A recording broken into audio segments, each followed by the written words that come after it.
사람이 다른 사람을 좋아할 때 나타나는 신호들이 있거든요. 첫 번째는 을 안 씁니다. 호감이 없으면 아무리 겉으로 친절하고 만날 때 재밌게 이야기 잘하고 해도 절대 하지 않아. 이러면 그 사람은 나를 좋아하지 않을 확률이 아주 높다. 두 번째는 나를 정말로 좋아하는 마음이 크면 다른 사람들의 시선이 중요하지 않게 돼요. 그런데 나랑 1대1로 개인적으로 자꾸 싶어 한다든지 그러면 이 사람은 좀 나한테 호감이 없구나 이제 이렇게 좀 느낄 수가 있어요.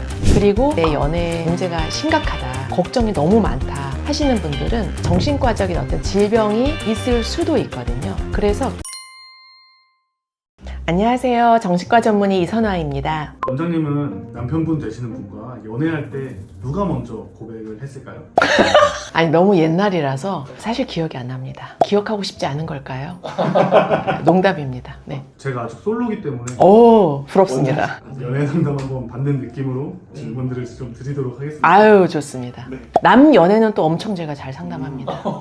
원장님이 얼마 전에 모태솔로지만 연애는 하고 싶어 라는 프로그램에 출연하셨잖아요. 그때 어떤 출연자가 다른 출연자를 좋아하는 게 딱 보이셨는지 그거 궁금하거든요. 딱 보이죠. 아무래도 제가 정신과 의사다 보니까 사람이 하는 말, 행동, 표정 이거에 아주 민감하게 반응하게 되거든요. 물론 뭐 100% 맞거나 이런 거는 아니더라도 그러다 보니까 그런 신호를 좀 더 민감하게 캐치하는 것 같습니다. 사람이 다른 사람을 좋아할 때 나타나는 신호들이 있거든요. 그래서 오늘 그런 것들에 대해서 이야기 나누는 시간이 되면 좋겠습니다. 제가 궁금한 게 이 사람이 지금 나를 좋아하는 건지 아니면 그냥 단순히 호의를 가지고 있는 건지 호의와 호감이 어떻게 다른지 설명 좀 해주시면 좋을 것 같아요. 호의, 호감은 한자부터 벌써 다르잖아요. 호의는 좋은 뜻, 호감은 이제 좋아하는 감정. 즉 호의는요 한마디로 좋은 뜻을 가지고 친절한 행동, 친절한 마음, 친절한 생각 정도라고 보시면 되고, 호감은 감정적으로 개인적으로 좋아하는 감정. 이렇게 차이가 있다 이렇게 보시면 돼요. 친절함은 누구에게나 베풀 수 있잖아요. 예를 들어 어느 여성분이 PD님한테 이번 주말에 뭐 하세요? 이렇게 물어볼 수 있겠죠. 이거는 아직 호의예요. 그런데 만약에 이번 주말에 뭐 하세요? 저 이번 주말에 전시 보러 가는데 혹시 같이 가실래요? 이게 이제 호감인 거죠. 그래서 이번 주말에 뭐 하세요? 하는 질문에서 그쳤는데 상상의 나를 피면서 나한테 주말에 뭐 하는지 왜 물어봤을까? 저 사람이 나한테 관심이 있나? 이렇게 이제 상상을 하면은 과도할 수 있다는 거죠. 예를 들어서 내가 막 무거운 걸 드는데 제가 들어드릴게요. 와서 같이 들어줬어요. 이거는 아직은 호의죠. 그런데 무거운 걸 막 들어주고 나서 무거운 거 드느라 너무 고생하셨네요. 제가 가서 커피 사드릴게요. 지금 같이 커피 마시러 가실래요? 이렇게 먼저 커피를 사다 준다든지 둘만의 시간을 가지고 싶어 한다든지 이러면 호감이라고도 볼 수도 있어요. PD님 같으면은 무거운 거 들어준 다음에 마음에 없는 여자분한테 너무 고생하셨다고 막 그렇게 하실 수 있을 것 같으세요? 커피 마시러 가자고? 제 돈 안 쓰죠? 그쵸? 바로 그거예요. 내 시간과 내 돈을 안 씁니다. 호감이 없으면. 즉 한마디로 말하면 단순한 호의에서는 친절하고 상냥하고 이런 거를 보일 수는 있지만요, 그 이상의 어떤 개인적인 감정 또는 시간, 돈을 쓰지 않는다. 호감이 되어야지만 시간도 쓰고 돈도 쓰고 한다. 이게 큰 차이라고 말할 수가 있겠습니다.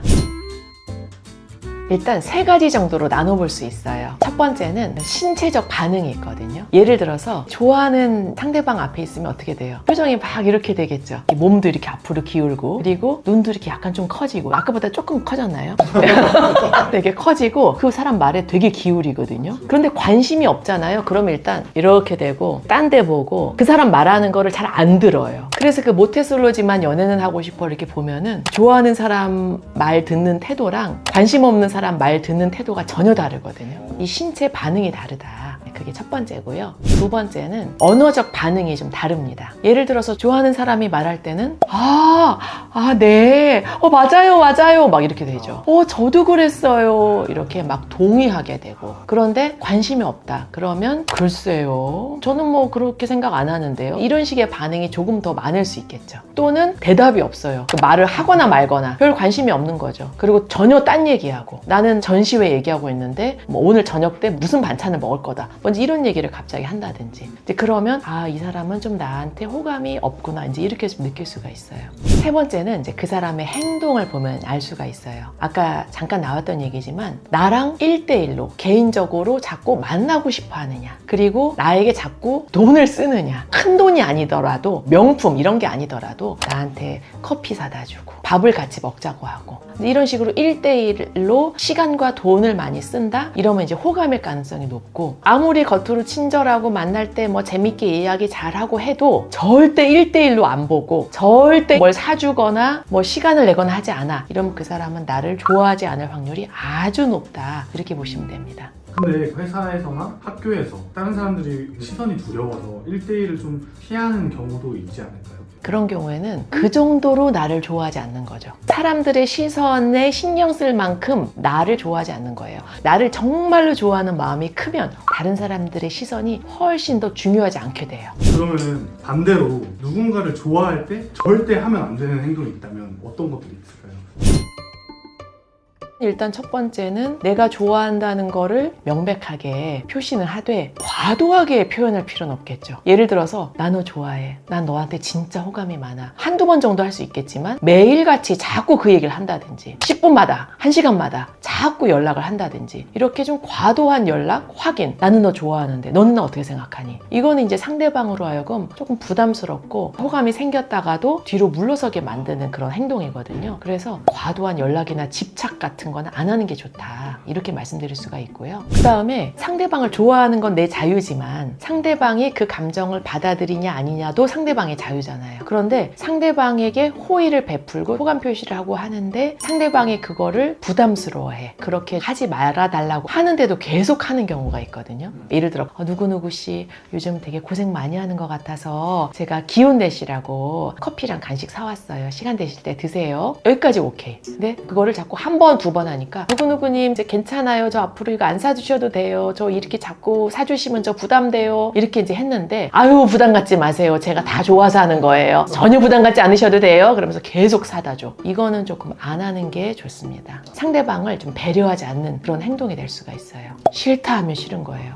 뭐 이상한 밀당 같은 거 있잖아요. 질투를 괜히 유발하려고 한다든지 뭐 이런 것도 좀 하지 말아야 될 언행 중에 하나죠. 예를 들어서 호감이 있는 상대한테 괜히 질투를 유발한답시고 누구누구 씨 저 이번 주말에 소개팅 제의가 들어왔는데 갈까 말까 고민 중이에요. 요즘 너무 나와달라는 자리가 많아서 뭐 이런 식의 떠보는 거 같은 거 있잖아요. 그거는 상대방이 되게 꼴값이다. 좀 표현 좀 필터링이 안 됐네.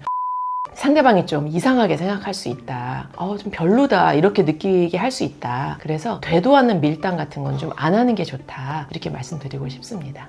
궁금한 게 하지 말아야 될 그런 행동들이 있잖아요. 근데 그렇게 하는 사람들이 있단 말이에요. 그 사람들은 어떤 심리를 가지고 그렇게 행동을 하는 걸까요?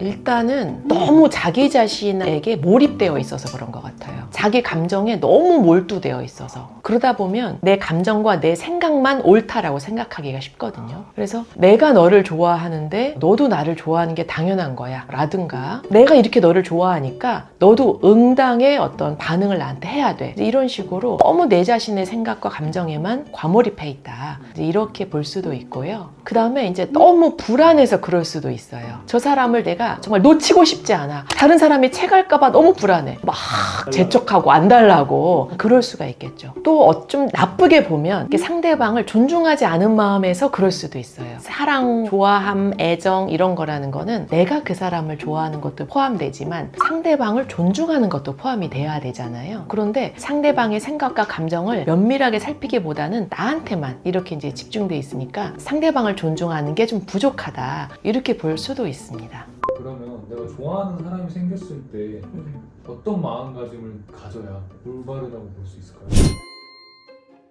첫 번째는 아주 자연스러운 감정이다라는 걸 인식해야 된다. 두 번째는 그거를 건강하고 적절하게 표현할 수 있어야 된다. 즉 좋아하는데 괜히 조금 비꼬아서 표현을 한다든지 또는 이만큼 좋아하는데 이만큼 좋아하는 것처럼 표현한다든지 또는 이만큼 좋아하는데 이만큼 좋아하는 것처럼 표현한다든지 이런 식으로 하면 안 되고 내가 좋아하는 거를 적당하게 그만큼 정도로 잘 표현해야 된다. 세 번째는 상대방을 너무 좋아하지만 동시에 상대방의 상대방의 감정과 생각도 존중해줘야 된다. 그러기 위해서 상대방의 생각과 마음에 귀를 기울이고 상대방의 감정을 표현하면 나도 그거를 바로 받아들여야 된다. 예를 들어 상대방도 나도 너 좋아해. 나도 너한테 호감이 있어. 그러면 조심조심 이렇게 서로 알아가고 호감의 감정을 발전시키면 되고요. 미안한데 나는 너한테 사적인 감정이 없어 라고 표현을 하면 아 그렇구나. 너무 안타깝지만 내 마음을 접어야 되겠구나 라고 생각하고 접을 줄도 알아야 된다는 거죠. 이게 잘 안 되고 극단적으로 가는 게 바로 스토킹 같은 거거든요. 그래서 그런 거는 정말 조심하시고 잘 조절할 필요가 있을 것 같습니다. 오늘 말씀해주신 거 열심히 공부해가지고 다음 촬영 때는 제가 여자친구 만나보도록 하겠습니다. 몇 주 안 남았는데. 이번 시간에는 상대방의 호감 신호를 알아차리는 것에 대해서 이야기하는 시간을 가졌습니다. 상대방이 나에게 호감이 있다 라고 하면 세 가지 신체적 반응, 나를 보고 웃는다든지 몸을 기울인다든지, 두 번째는 언어적 반응, 나에게 동의를 한다든지 긍정적인 표현을 자꾸 해준다든지, 세 번째 행동의 반응, 같이 개인적인 시간을 보내고 싶어 한다든지, 이런 신호를 통해서 호감을 알아차릴 수 있다라는 것에 대해서 이야기 나누었습니다. 저도 생각해보면 아주 젊었을 때는 이제 그런 고민들을 많이 했었던 것 같아요. 그래서 이런 고민들을 하는 게 너무 당연하고 여러분들 혼자만의 외로운 고민이 아니다. 그런데 혹시 영상을 보시는 분들 중에 내 연애나 이런 거에서 있어서 지금 문제가 심각하다, 걱정이 너무 많다 하시는 분들은 정신과적인 어떤 질병이 있을 수도 있거든요. 그래서 정신과적 질병이 해결이 되면 연애 같은 게 많이 수월해지는 경우도 있어요. 그래서 그런 분들은 주변의 정신건강의학과 전문의 진료를 보시는 것도 추천드립니다.